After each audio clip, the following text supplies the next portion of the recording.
আজকে আমি এমন একটা রেসিপি নিয়ে তোমাদের মাঝে হাজির হলাম। হয়তো বা একটু অদ্ভুত লাগবে, আবার ভালো লাগবে একদিক থেকে, যারা সাশ্রয়ী আছো। তো এই তো উস্তা ভাজি, আমরা এটাকে উচ্ছে বলি, যেটা করলা মানে ছোট, ছোট আরকি।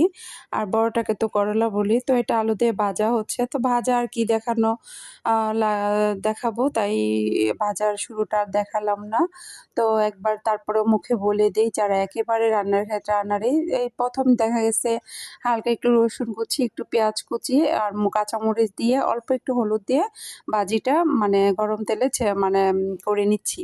তো এই পর্যায়ে এসে দেখা গেছে তরকারি শেষ হয়ে তরকারি মাছ বেঁচে আছে, সেই মাছটা কাটা ছাড়িয়ে ভাজিতে এড করে দিলাম। এতে করে ভাজিটার স্বাদ দ্বিগুণ হয়ে যাবে। আর এটা কিন্তু আর ভাজি থাকবে না, মোটামুটি একটা তরকারি হয়ে গেল। তা আমরা মনে হয় নারীরা মানে বেশিরভাগই এরকম করে থাকি বেঁচে যাওয়া জিনিসগুলো দিয়ে।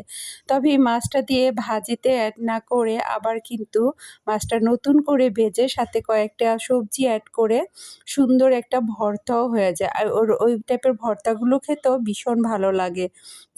তো এই তো আমার মানে বেঁচে যাওয়া মাছ দিয়ে ভাজি বা তরকারি যাই বলো না কেন তোমরা, তৈরি হয়ে গেল। দেখতেও ইয়াম্মি লাগছে, তাই না?